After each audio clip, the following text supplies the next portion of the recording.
പ്രിയമിത്രങ്ങളെ, എല്ലാവർക്കും ഇന്നത്തെ കഥയിലേക്ക് സ്വാഗതം. കഥ ആരംഭിക്കാം. എൻ്റെ പേര് ജയൻ. ഒരു 22 വയസ്സ് കഴിഞ്ഞെനിക്ക്. പഠിത്തമെല്ലാം കഴിഞ്ഞ് വെറുതെ വായ്നോട്ടമൊക്കെ ആയി നടക്കുന്ന സമയമാണ്. കഥയിലെ നായിക എന്ന് പറയുന്നത് എൻ്റെ മാമിയാണ്. പേര് ഗീത. എൻ്റെ മൂത്ത മാമന്റെ ഭാര്യയാണ് ഗീത. ഒരു 44 വയസ്സ് കാണും. പക്ഷെ കണ്ടു കഴിഞ്ഞാൽ ഒരു 35-38 വയസ്സൊക്കെ തോന്നത്തുള്ളൂ. മാമനും മാമിക്കും കൂടി ഒറ്റ മോളാണ്. അവൾ തൃശ്ശൂരിൽ ഡിഗ്രി ചെയ്യുന്നു. ഞാനും അവളും ഒരേ പ്രായമാണ്. മാമിയെ കുറിച്ച് പറയുകയാണെങ്കിൽ ഒരു 5.5 അടി പൊക്കം കാണും. ഇരുനിറമാണ്. കണ്ടാൽ നല്ല അടിപൊളിയാണെന്ന് തന്നെ പറയാം. അങ്ങനെ ഇരിക്കെ ഒരു ദിവസം ഞാൻ രാവിലെ നല്ലപോലെ മൂടിപ്പൊതിച്ച് കിടന്നുറങ്ങുകയാണ്. അപ്പോഴാണ് അമ്മ എന്നെ കിടന്ന് വിളിക്കുന്നത്. രാ മോനെ, എഴുന്നേക്ക്, സമയത്രായെന്നാ, നിനക്ക് വല്ല വിചാരമുണ്ടോ? അപ്പോ ഞാൻ പറഞ്ഞു, കുറച്ചു നേരം കൂടി കഴിയട്ടമ്മേ, ഇപ്പൊ എഴുന്നേറ്റിട്ട് കാര്യങ്ങളൊന്നും ഇല്ലല്ലോ. എടാ, രവിമാമൻ നിന്നെ വിളിച്ച് നിന്നോട് കുറച്ചുനാൾ അവിടെ പോയി നിൽക്കാൻ പറഞ്ഞു. മാമൻ കോയമ്പത്തൂർക്ക് പോവാന്ന്. അവിടെ എന്തോ അത്യാവശ്യം ഉണ്ടെന്ന്.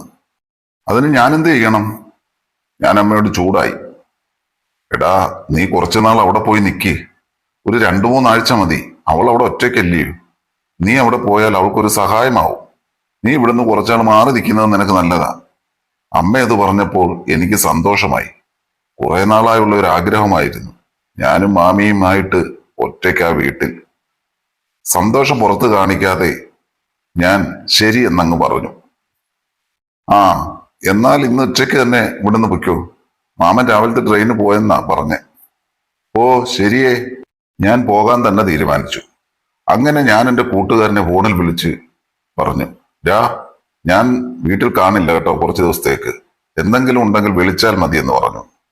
അങ്ങനെ ഞാൻ ബാഗൊക്കെ പാക്ക് ചെയ്തു വീട്ടിൽ നിന്നിറങ്ങി. ബസ് സ്റ്റാൻഡിലെത്തി. പത്തനംതിട്ട ജില്ലയിലെ ഒരു സ്ഥലമാണ് മാമിയുടെ വീട്. അങ്ങനെ അങ്ങോട്ട് പോകാൻ 2 ബസ് കയറണം. അങ്ങനെ ഞാൻ ഫസ്റ്റ് ബസ് കയറി. ഒരു 20-25 കിലോമീറ്റർ ഉണ്ട് എനിക്ക് ഇറങ്ങാനുള്ള സ്റ്റോപ്പിലെത്താൻ. അങ്ങനെ പോകേണ്ട ബസ്സിൽ കയറി. ബസ്സിൽ അധികം ആൾക്കാരൊന്നും ഇല്ലായിരുന്നു. ഇരിക്കാൻ സീറ്റ് കിട്ടി. വേറെ ഒന്നും ചെയ്യാനില്ലാത്തത് കൊണ്ട് ഞാൻ ഹെഡ്ഫോണിൽ പാട്ടും കേട്ടിരുന്നു. അങ്ങനെ പാട്ട് കേട്ട് എപ്പോഴോ ഞാനങ്ങ് ഉറങ്ങിപ്പോയി. ആരോ തട്ടി വിളിക്കുന്നത് കേട്ടാണ് ഞാൻ എഴുന്നേറ്റത്. സ്ഥലമെത്തി. കണ്ടക്ടറായിരുന്നു അത്. അങ്ങനെ ഞാൻ സ്റ്റോപ്പിൽ ഇറങ്ങി. സമയം നോക്കി 3 മണിയായിട്ടുണ്ട്. അങ്ങനെ അടുത്ത ബസ് കിട്ടാൻ വേണ്ടി ബസ് സ്റ്റോപ്പിലേക്ക് നടന്നു.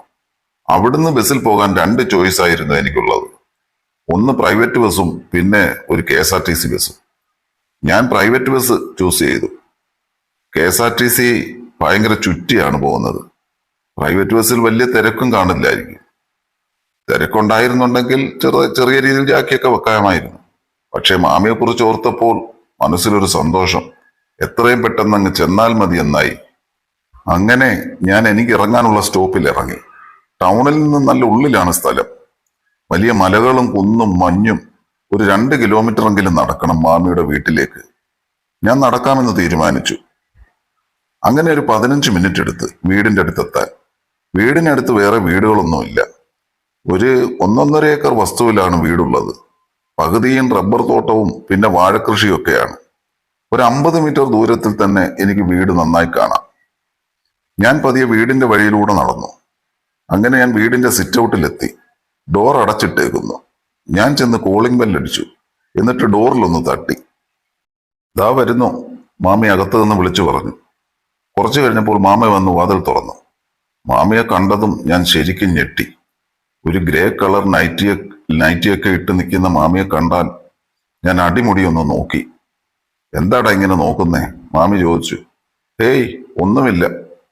മാമിയെ കണ്ടിട്ട് ഒരു 10 വയസ്സ് കുറഞ്ഞ പോലെ ഉണ്ടല്ലോ. ഒന്ന് പോടാ എന്നെ കളിയാക്കാതെ. അത് പറയുമ്പോൾ മാമിയുടെ ചുണ്ടിൽ ഒരു പുഞ്ചിരി. സത്യം, മാമി ഇപ്പോ ഭയങ്കര സുന്ദരിയായിട്ടുണ്ട്. ഷോ, ചെറുക്കനെ കൊണ്ട് തോറ്റല്ലോ, മാമി ഒരു നാണത്തോടു കൂടി പറഞ്ഞു. എന്നെ ഇവിടെ തന്നെ നിർത്തുവാണോ, അതോ അകത്തോട്ട് വല്ലതും വിളിക്കുന്നോ? ഇല്ല, നീ ഇവിടെ നിന്നാൽ മതി. ശരി, ഞാൻ പോവുക. അത് പറഞ്ഞുകൊണ്ട് ഞാൻ തിരിഞ്ഞു നടക്കാൻ തുടങ്ങി. അപ്പോൾ മാമി പറഞ്ഞു, എടാ ചെറുക്ക, എന്തുവാ നീ കാണിക്കുന്നേ? അതും പറഞ്ഞ് കയ്യെ പിടിച്ച് വീടിന്റെ അകത്തേക്ക് വലിച്ചുകൊണ്ട് പോയി. അത് ചെറുക്കാൻ നിന്റെ കുട്ടിക്കളി ഇതുവരെ മാറിയില്ലേ? ഞാൻ മാമിയെ കണ്ട് ചിരിച്ചു. ഞാൻ അപ്പോഴേക്കും ചായ എടുക്കാം, നീ പോയൊന്ന് കുളിച്ചേച്ചു വാ. ഓ ശരി. പിന്നെ ഞാൻ ഏത് റൂമിലാ കിടക്കണ്ടേ? നീ ബാത്റൂമിന്റെ അടുത്തുള്ള റൂമിൽ കിടന്നു.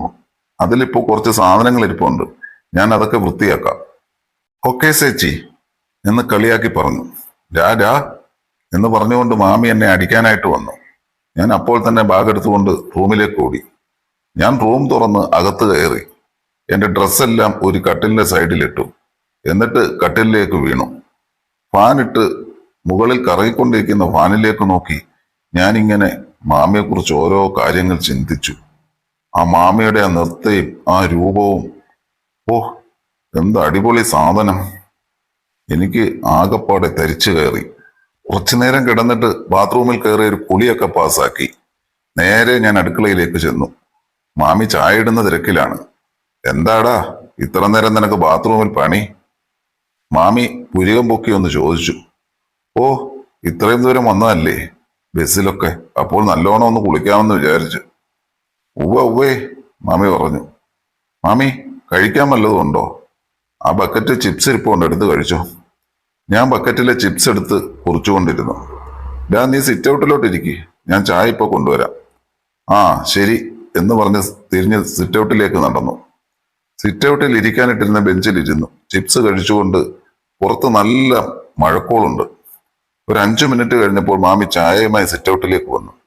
ബെഞ്ചിന് ഓപ്പോസിറ്റായി മാമി തറയിലിരുന്നു. ഇവർ ഇത് എന്തിനുള്ള പുറപ്പാടാണ്, ഞാൻ മനസ്സിൽ ആലോചിച്ചു. മാമിയുടെ ആ വിരിഞ്ഞ നിതംബം തറയിലമക്കിയുള്ള ആ ഇരുത്ത. ഹോ. മാമി ചോദിച്ചു, നീ എന്തുവാടാ ഈ നോക്കുന്നത്? ഞാനൊന്നും സംഭവിക്കാത്ത പോലെ പറഞ്ഞു തുടങ്ങി. ഞാൻ എവിടെയും നോക്കിയില്ല മാമി. ഞാൻ കണ്ടു നിന്റെ നോട്ടം. എനിക്കൊന്നും മനസ്സിലാകില്ലെന്ന് വിചാരിക്കരുത്. മാമിയുടെ ഈ ഇരുത്ത കണ്ടാൽ ആരാ മാമി നോക്കാത്തത്? ഞാൻ ഇള്ളക്കുഞ്ഞൊന്നും അല്ലല്ലോ. ഈ ചെറുക്കൻ ഇതെന്തൊക്കെയാ പറയുന്നേ? ഞാൻ നിന്റെ മാമന്റെ ഭാര്യയാണ്. അതേലും നിനക്ക് ഓർമ്മ ഉണ്ടോ? മാമി ചിരിച്ചുകൊണ്ട് പറഞ്ഞു. ഏയ് ഓർമ്മയില്ല. മാമി പണ്ട് 7 വയസ്സുള്ളപ്പോ ഞാൻ ഇവിടെ വന്ന് നിൽക്കുമ്പോൾ എന്തൊക്കെയായിരുന്നു? ആ ശരിയാ, ആ കാലമൊക്കെ ഓർക്കുമ്പോൾ എന്തോ പോലെ. വൈകിട്ട് മാമിക്ക് പേടിയുള്ളത് കൊണ്ട് തോട്ടിൽ നമ്മൾ ഒരുമിച്ച് കുളിക്കാൻ പോയത് വല്ല ഓർമ്മയുണ്ടോ? ശരിയാടാ, അതെല്ലാം എനിക്ക് ഓർമ്മയുണ്ട്. ആ കാലം ഒന്നും ഇനി തിരിച്ചു വരില്ല, മാമി പറഞ്ഞു. അങ്ങനെ തീർത്ത് പറയാതെ മാമി. മാമി ഒന്ന് മനസ്സ് വെച്ചാൽ നമുക്ക് പണ്ടത്തെ പോലെ തോട്ടിലൊക്കെ പോയി കുളിച്ചിട്ട് വരാം. എന്തേ? ഓ അതിന്റെ ആവശ്യമൊന്നുമില്ല. അതിനാ ഇവിടെ ബാത്റൂം ഉള്ളത്. പിന്നെ മഴക്കാലത്ത് ആരും അങ്ങോട്ട് കുളിക്കാൻ പോവാറുമില്ല. പിന്നെ ഞാൻ തുണി കഴുകാൻ മാത്രമാണ് അങ്ങോട്ട് പോകുന്നത്. അതല്ല, നീ ഇപ്പോ വലിയ ചെറുക്കനായി കേട്ടോ മോനെ ജയ. ഓ മാമി ഇപ്പോഴും എന്നോട് പണ്ടത്തെ പോലെ ആയിരിക്കും എന്ന് വിചാരിച്ചു പറഞ്ഞതാണേ, സോറി. അത് പറഞ്ഞുകൊണ്ട് ഞാൻ തല കുമ്പിട്ടിരുന്നു. അയ്യേ ജയ, ഞാൻ വെറുതെ പറഞ്ഞല്ലേടാ. നീ ഇപ്പോഴും എന്റെ മോനല്ലേ. ഇവിടെ നല്ല മഴയായതുകൊണ്ടല്ലേ. നമുക്ക് പിന്നെ ഒരു ദിവസം പോകാവടാ. ഇങ്ങോട്ട് നോക്കടാ, മാമി എന്റെ മുഖം പിടിച്ചുകൊണ്ട് പറഞ്ഞു. ഞാൻ ഇനി പണ്ടത്തെ പോലെ ആയിരിക്കും. നിനക്ക് നിന്റെ എന്താഗ്രഹം വേണേലും എന്നോട് പറയാം. ഇനി മുതൽ ഞാൻ നിന്റെ പഴയ ആ ഗീതമാമിയായിരിക്കും. കേട്ടോ മോനെ? ഒന്ന് നോക്കി ചിരിച്ചെങ്കിലും കാണിക്കടാ മോനെ. ഞാൻ മാമിയെ നോക്കി ഒരു നല്ല ചിരി അങ്ങ് പാസ്സാക്കി. ഇപ്പോൾ നീ എന്റെ പഴയ ആ ജയന്മോനായത്. മാമി അത് പറഞ്ഞുകൊണ്ട് ഒരു വളിച്ച ചിരി. ഞങ്ങൾ അങ്ങനെ അവിടെ ഇരുന്ന് ചായ കുടിച്ചു. അപ്പോൾ തന്നെ മഴ എരച്ചു വീഴാൻ തുടങ്ങി. ഞാൻ ആ മഴയുടെ സൗന്ദര്യമെല്ലാം കണ്ടുകൊണ്ട് അവിടെ ഇരുന്ന് ചായ കുടിച്ചു. ഞങ്ങൾ കുറച്ചു നേരം ഓരോ കാര്യങ്ങൾ പറഞ്ഞിരുന്നു. സമയം പോയതറിഞ്ഞില്ല. മണി 10 10 മണിയായി. നമുക്ക് വല്ലതും ആഹാരം കഴിച്ചു കിടക്കാം. അങ്ങനെ ഞാനും മാമിയും കൂടി അടുക്കളയിൽ പോയി ആഹാരമെല്ലാം കഴിച്ചു. മാമി പറഞ്ഞു, എന്നാ മോൻ പോയി കിടന്നു, ഞാൻ എൻ്റെ റൂമിലോട്ട് പോവുക. അപ്പോൾ ഞാൻ ചോദിച്ചു, മാമി ഞാൻ മാമിയുടെ കൂടെ കിടക്കണോ? മാമിക്ക് രാത്രി പേടിയാവുമോ? ഓടാ അവിടുന്ന്, നീ നിന്റെ റൂമിൽ പോയി കിടന്നാൽ മതി, എനിക്ക് പേടിയൊന്നും ആവത്തില്ല, മാമി ചിരിച്ചുകൊണ്ട് പറഞ്ഞു. അങ്ങനെ ഞാൻ തലയൊക്കെ കുമ്പിട്ട് എൻ്റെ റൂമിലേക്ക് നടന്നു. പെട്ടെന്നാണ് മാമി പുറകിൽ നിന്ന് വിളിച്ചത്. അല്ലെങ്കിൽ എങ്കിൽ വാടാ, നമുക്ക് രണ്ടുപേർ കൂടി ഈ മുറിയിൽ കിടക്കാം. നീ കട്ടിൽ കിടന്നു, ഞാൻ താഴെ കിടന്നോളാം. എന്റെ മനസ്സ് സന്തോഷം കൊണ്ട് തുള്ളിച്ചാടി.